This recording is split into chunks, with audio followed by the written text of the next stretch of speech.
So Justin asked me earlier today when we were coming home from an errand, he asked me, Dad, what if the world is damaged?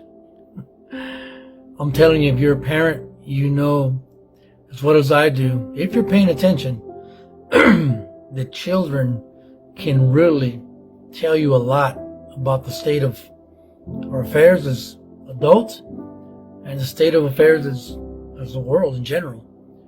He asked, Dad, what if the world is damaged? To which I responded, but it is damaged. And he says, who broke it? I said, we did. He said, oh no, who's going to fix it? And I said, Jesus. And my son, the sharp little kid that he is, he asked me, is God going to destroy the world? I said, as a matter of fact, son, he is. He's going to create a new one. He goes, is the new one going to be damaged? I said, no, the new one is going to be perfect. And the conversation went back and forth for about another 5 minutes. But it got me thinking about how in his innocence, he's already able to articulate. He may not fully understand what he's talking about, but he's able to articulate basic concepts. And it got me thinking about us as adults. The world is damaged. But to bring that concept closer to home, we're damaged. You and I are hurting.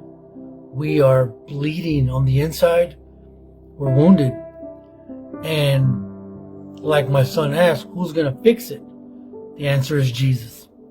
If you're willing to allow God to heal you from your damage, a divorce, a death, a job loss, an incarceration, like whatever happened to you, you were damaged. I was damaged. And it is only Jesus who will be able to fix you and fix me. So open up.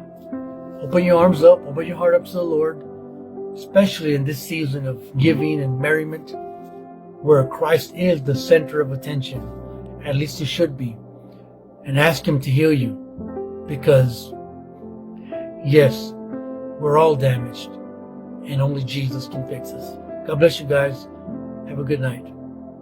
So I was thinking about something this morning as I was driving to work, and it's a saying that I think a lot of you have heard. I'm going to paraphrase it, and it's real short. And it goes like this. If you think that you can't, then you're right. The point being, what that means, at least to me, is that if you, whatever you put your mind to, what's going to happen. If you think, for example, you can't ride a bike, then you're right. You won't, because you're not going to try. If you think you can't stand up for yourself, then you're right, because you won't stand up for yourself. If you think you can't, and then you fill in the blank, and that's exactly what's going to happen, because you're not going to put in the effort. It kind of reminds me of this thing called perception. Long time ago, man, when I was at the Dominguez unit, back in like 2000, I was working in the fire safety department, and this old school who was a clerk with me, he said something that just really got me thinking. He said, perception is reality. I didn't really know what that meant back then. I know what it means now. And when you think about your worldview, your perception is your reality. What you believe is what is right. Hence why we got this crazy movement. What's true for you is true for you. What's true for me is true for me. This moral relativism, right? It's ruining our world. But more to the point of why I'm sharing this with you real quick this morning is, if you look for negativity, you're going to find it. If you look for positivity, you're going to find that. In other words, your focus is like, I don't have it here with me. My son has a magnifying glass. My dad bought him a magnifying glass. Your focus is like a magnifying glass. Whatever you put the magnifying glass to is going to enlarge and enhance the object. So your focus, your perception, what you think about is like a magnifying glass. Whatever you focus on, whatever you think about is going to be enhanced, is going to be enlarged, is going to be brought to the forefront in your life, and it's going to be your reality. Not because it's necessarily true, but because that's all you're focusing on. That's all you're looking for. That's all you're thinking about. So I want to challenge you this morning. It's very cool outside too. I want to challenge you to put your focus on something else. Try it. Try not focusing on that thing, on that person, on that situation. Try not thinking about that. Try not focusing on that. And watch how your world's going to change. Where there's no need, there's no supply. I was thinking about this as I'm watching videos and scrolling through social media here during my lunch break, thinking about China and Mexico and all these drugs that are coming through all these borders. And regardless of what you think about the politics of the issue, Trump imposing tariffs, it doesn't matter. What I'm thinking about is all these drugs just pouring into the borders from foreign countries. And I thought, where there's no need, there's no supply. What a novel idea. What if we began to say, hey, you know what?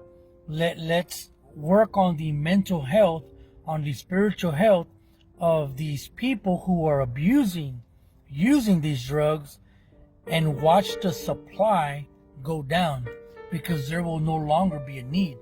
Not that the need is going to be completely vanquished, but when you start thinking about why drugs are being used to begin with, drugs are used as an escape.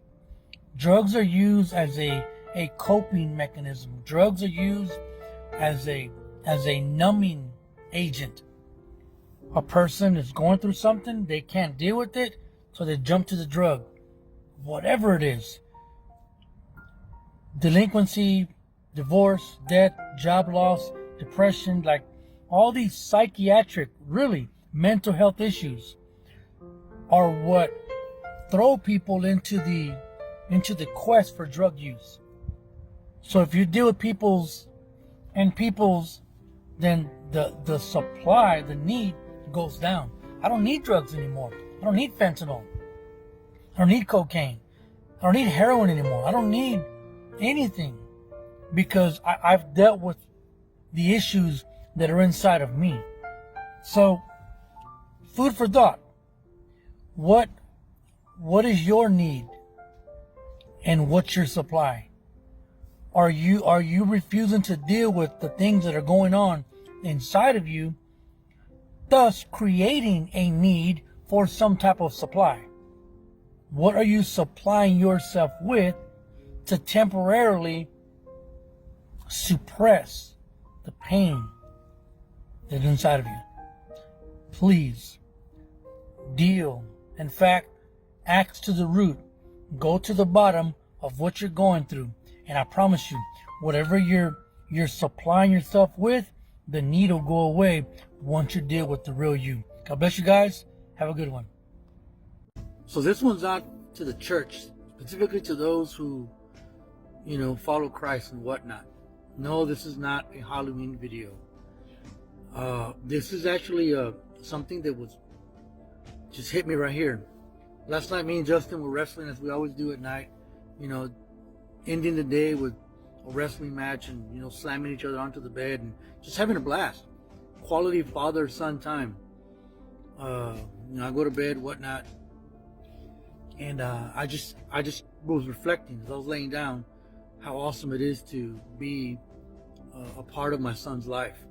Wake up, coming to work this morning, and I'm hearing a sermon by one of my favorite pastors, Bible teachers, Vodi Bakum. And he's talking about the book of Revelation, whatnot. Something dawned on me. In the book of Revelation, it talks about the scrolls and the judgment of God and the holiness of God and all that cool stuff. And how pronounced our sinfulness is in the face of a holy God. Now hold on, bear with me. I'm going somewhere with this. Then I began to think about Justin. Every time me and Justin are together, right? We're the wrestling, we're eating, we're here in the car. Like every time we're together, he acts good. He's like happy. He's cool. He's, he's at peace, like he's just whole. There's nothing wrong. But when we're separated, like when we drop him off at the babysitter, or when he's watching TV by himself, or he's on his tablet, that's when he starts, for the most part, acting up. But then we get back together, he starts acting pretty good because Daddy's there. He's got this connection. You Christian, are you following me yet? Because the application is this, and it hit me really hard driving to work today. The closer I am to God, the more time I spend in His presence, not just in prayer or in Bible study or church activity. I'm talking about I'm in His presence. I'm constantly meditating, thinking, singing hymns in my song, just here. The more time I spend with God, the less likely I am to act up. Conversely, the less time I spend with God, the more likely I am to act up. Kind of a tongue twister, but let me say it again. The more time I spend with God, the less likely I am to act up.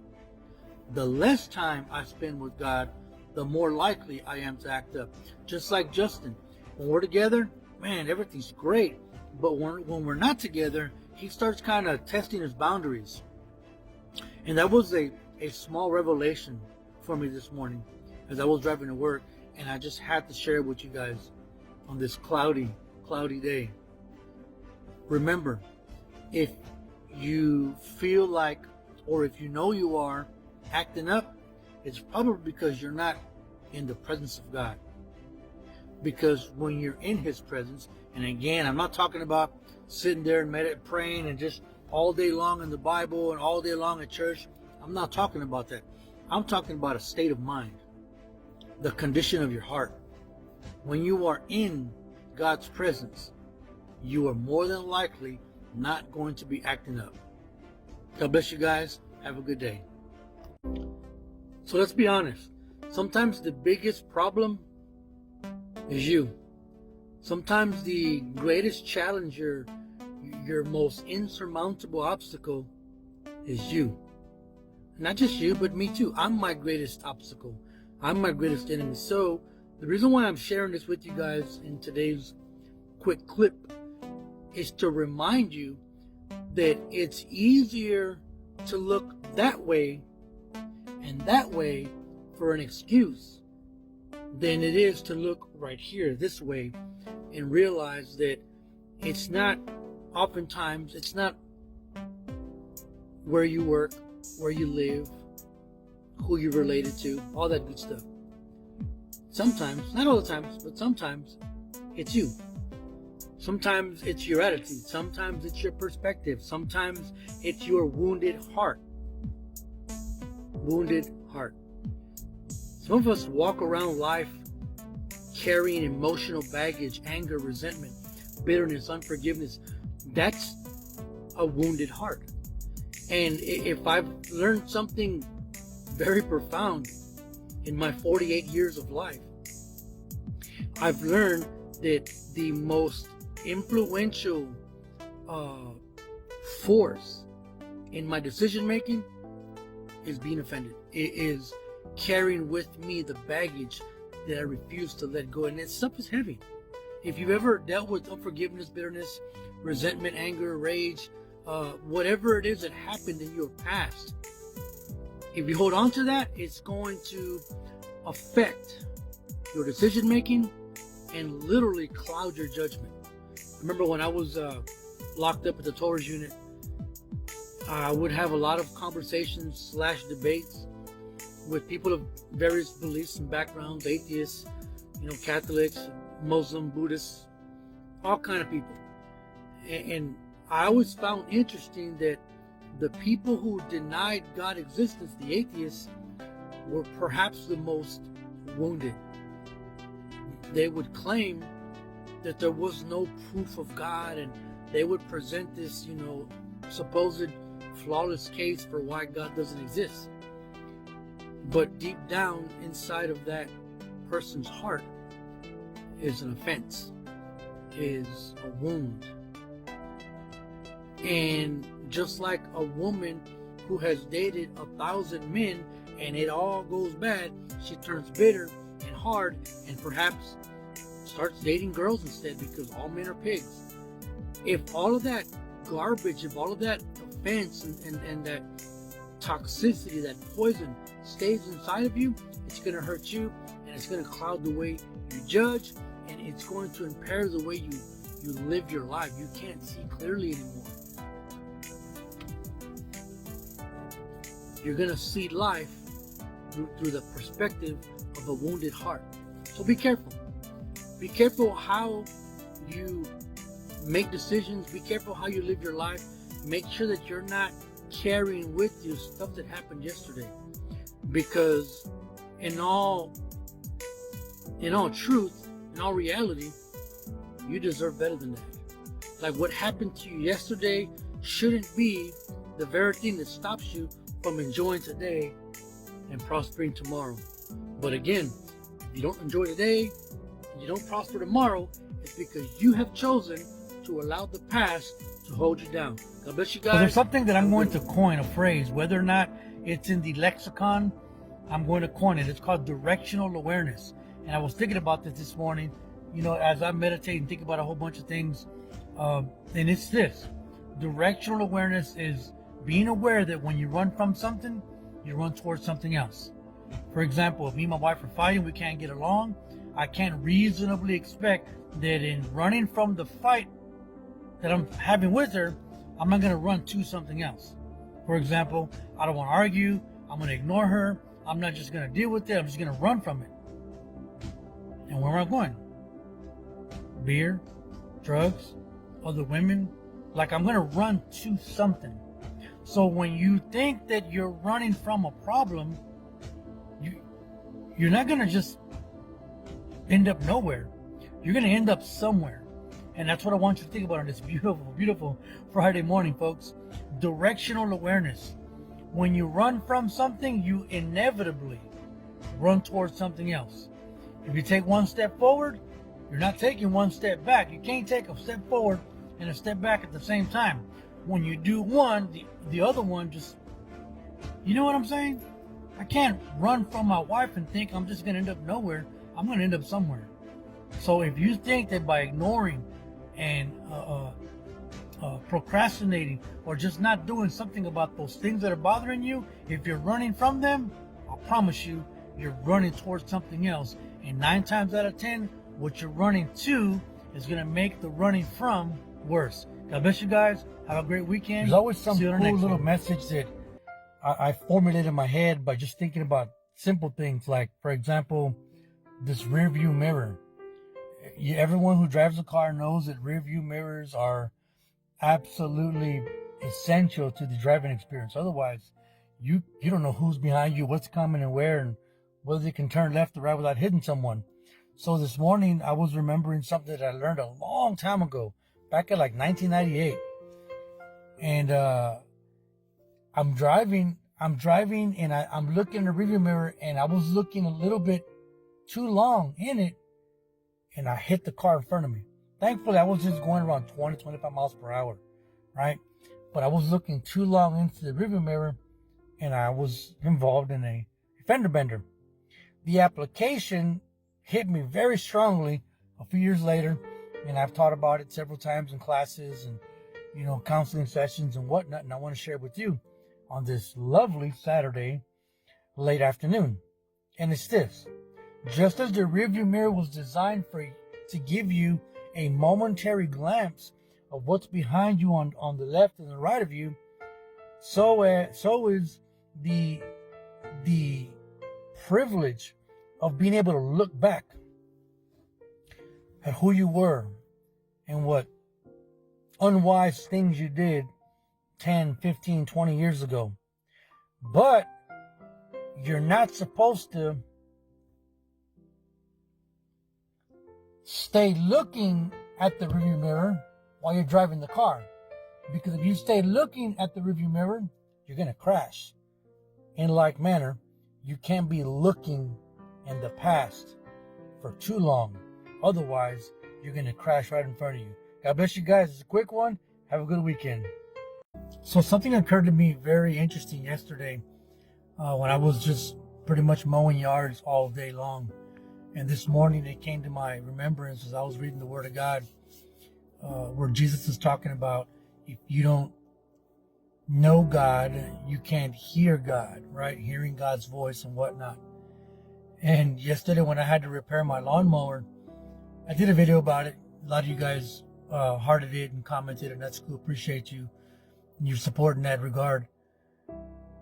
But what I didn't tell you, and it occurred to me this morning in prayers and meditation, was when I was repairing my zero turn, my dad's voice kept coming to my mind.